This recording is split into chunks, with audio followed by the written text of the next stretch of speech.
विधान परिषदेच्या निवडणुकीत नाशिकमध्ये धक्कादायक निकाल लागला। भाजपचे बंडखोर आणि प्रचार थांबवण्याची घोषणा करणारे गोकुळ गीते हे विजयी झाले, तर शिंदेंच्या शिवसेनेच्या उमेदवाराचा पराभव झाला आणि यानंतर शिंदेंनी नाराजी भाजपाला कळवल्याची माहिती आहे। बघूयात। महायुतीमध्ये असून महायुतीच्या सर्व नेत्यांनी आणि कार्यकर्त्यांनी माझा घात केला। मी माझा प्रचार थांबवला होता। मी त्यांच्या शब्दाला मान देऊन घरातच बसलेलो होतो, पण माझ्या कार्यकर्त्यांनी हा जो विजय मला मिळवून दिला त्याबद्दल मी शतशः आभारी आहे। नाशिकच्या विधान परिषदेच्या निवडणुकीत धक्कादायक निकाल लागला, कारण भाजपचे बंडखोर आणि प्रचार थांबवण्याची घोषणा केलेले गोकुळ गीते विजयी झाले। महायुतीकडनं शिंदेंच्या शिवसेनेचे अधिकृत उमेदवार नरेंद्र दराडे पराभूत झाले। त्यामुळे भाजपसह महायुतीच्या सर्व नेत्यांनी विश्वासघात केला आणि अंधारात ठेवून पाडलं असा आरोप दराडे यांनी केला। महायुतीमध्ये असून महायुतीच्या सर्व नेत्यांनी आणि कार्यकर्त्यांनी माझा घात केला, आतून त्यांना सपोर्ट केला आणि त्यांचे पेपर वाटून त्यांना ताकद दिली आणि महायुती मी आशेवर राहिलो,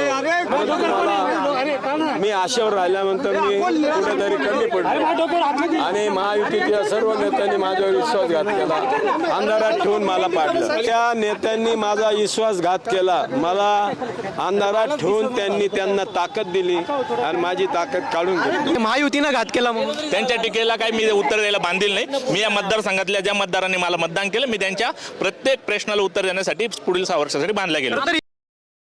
ज्या पद्धतीनं तिथं मतदान झालं आणि ज्या पद्धतीनं पराभवाला सामोरं जावं लागलं, हा आम्ही आता स्वीकारले। आम्ही कुठे कमी पडलो,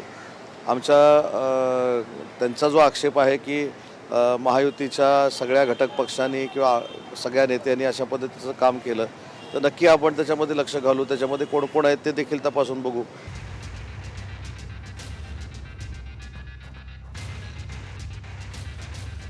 गोकुळ गीतेंनी माघार घ्यावी यासाठी 3 दिवस शिंदेंच्या शिवसेनेचे मंत्री उदय सामंत, दादा भुसे आणि भाजपचे मंत्री गिरीश महाजन नाशिकमध्ये होते। गोकुळ गीतेंची मुख्यमंत्री देवेंद्र फडणवीस आणि उपमुख्यमंत्री शिंदेंसोबत देखील बैठक झाली। त्यानंतर गीतेंनी प्रचार थांबवण्याची घोषणा केली, पण प्रत्यक्ष अपक्ष लढून सुद्धा गीतेच निवडून आले। विशेष म्हणजे महायुतीची मतं गीतेंना मिळाली।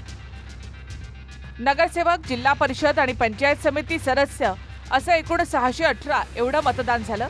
13 मतं अवैध ठरली। अपक्ष उमेदवार गोकुळ गीतेंना 357 मतं मिळाली। शिंदेंच्या शिवसेनेचे उमेदवार नरेंद्र दराडे यांना 248 मतं मिळाली।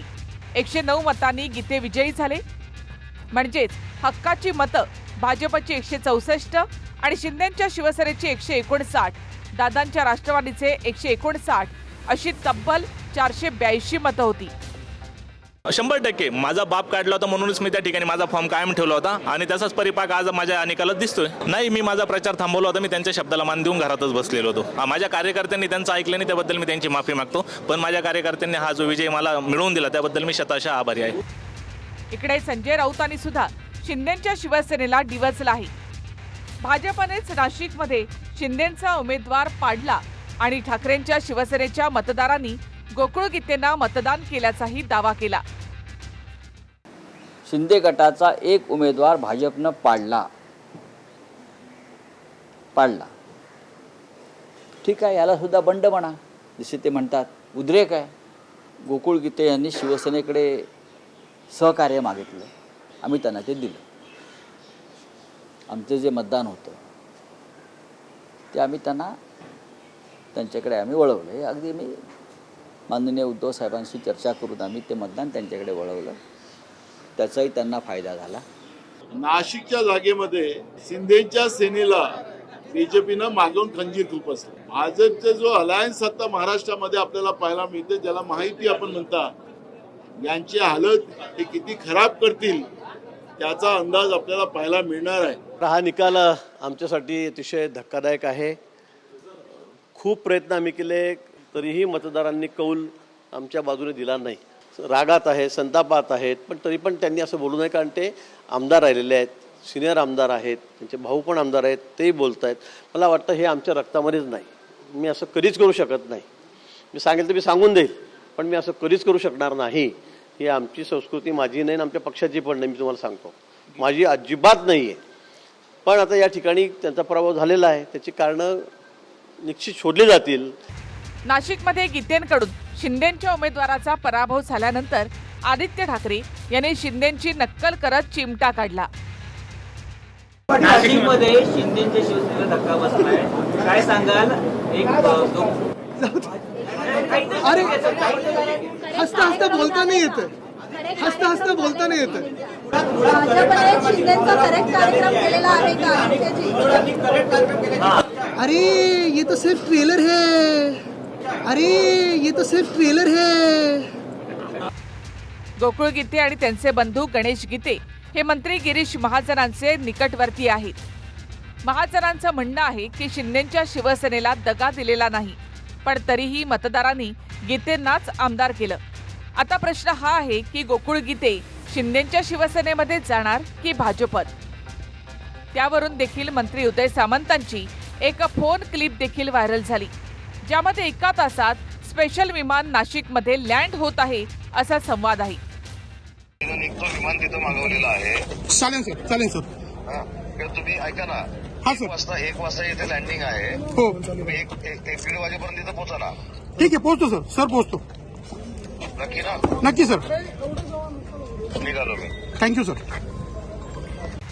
शिंदेंना भेटण्यासाठी या असं उदय सामंतांनी सांगितल्याचं गोकुळ गीतेंचे समर्थक नाना गामने यांनी सांगितलेलं आहे.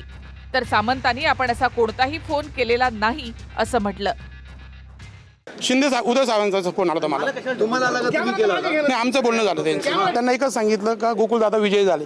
ते म्हणे मग एक काम करा, तुम्ही शिंदे साहेबांना भेटायला या. बाकी याच्यावर काही बोलणं झालं नाही आमचं. सांगितलं ना, कार्यकर्त्यांना विचारल्याशिवाय मी काही करू शकत नाही. हा विजय जरी गोकुळ गीतेंचा असला, ते गोकुळ गीते नावाच्या व्यक्तीमागे असंख्य कार्यकर्ते आपण पण बघितलेले आहे आणि त्या कार्यकर्त्यांना विश्वासात घेतल्याशिवाय मी कुठलाही निर्णय घेऊ शकत नाही.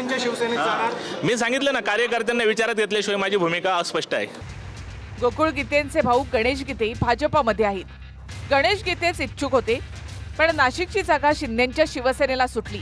त्यानंतर गणेश गीतेंनी आपला उमेदवारी अर्ज मागे घेतला, तर गोकुळ गीते यांनी मात्र आपला अर्ज कायम ठेवला. निकालामध्ये त्यानंतर मोठा उलटफेर होत गोकुळ गीते जिंकले. त्यामुळे गीते भाजपत जाणार की शिंदेंच्या शिवसेनेमध्ये हे लवकरच स्पष्ट होईल. पवन येवलेसह चंदन पुजाधिकारी, TV9 मराठी, नाशिक.